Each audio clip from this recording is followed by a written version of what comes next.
Ular jadi-jadian. Sementara warga pada bingung.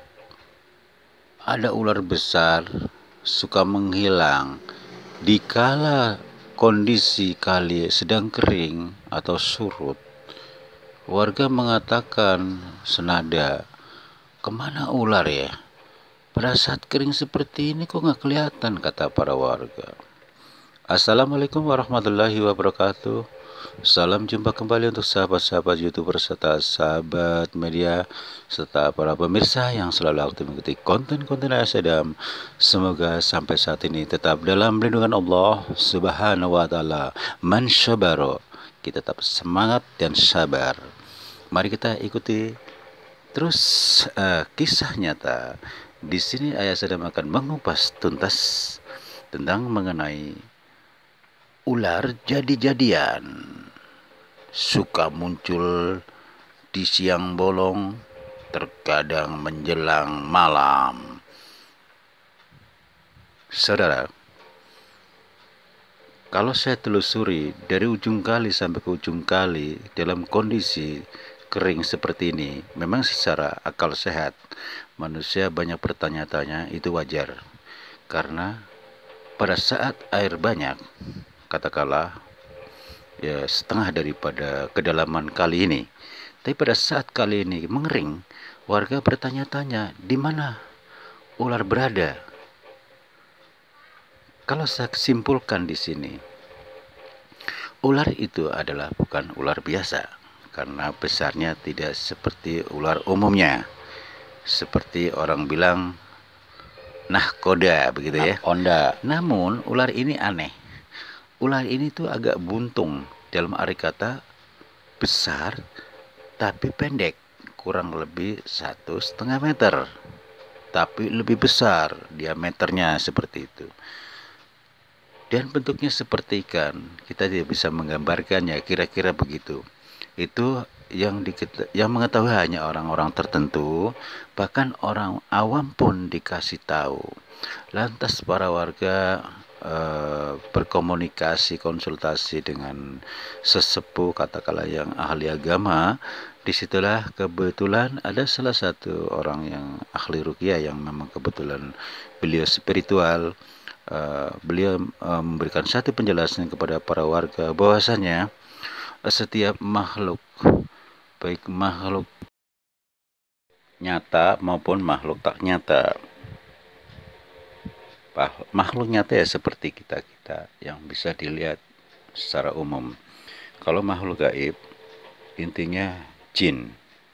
Jin bisa menyerupai siapa saja, bisa menyerupai buaya, ular, atau bisa menyerupai dengan manusia seperti itu. Mereka punya peranan masing-masing. Jadi, saya perjelaskan kembali pada saudara-saudara mungkin di lingkup yang pernah merasakan kejadian di situ, bahwasannya kita tidak perlu takut atau merasa gusar.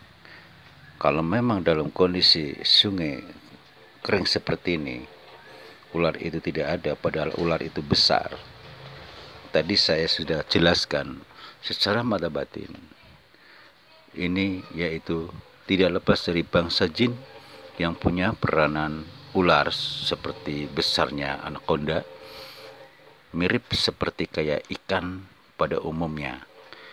Tapi hanya orang-orang tertentu yang paham dan melihatnya.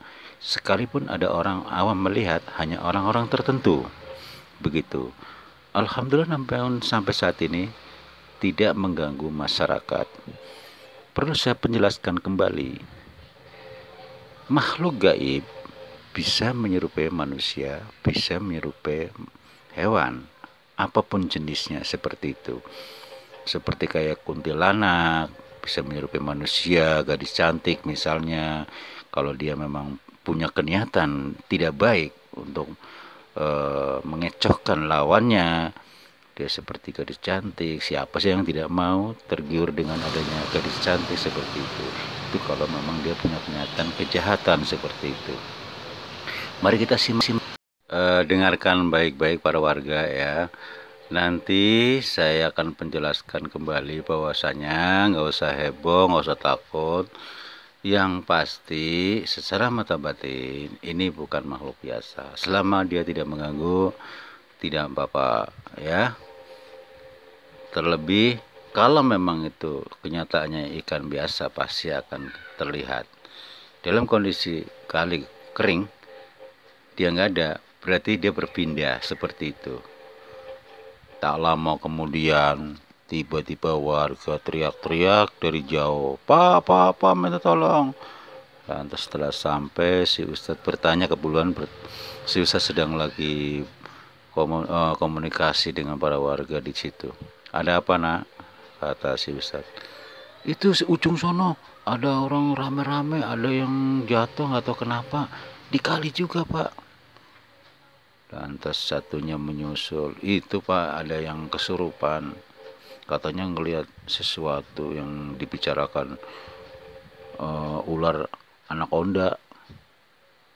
Terus si Ustadz bertanya, ada yang melihat? Satunya bicara, iya pak Ustadz betul.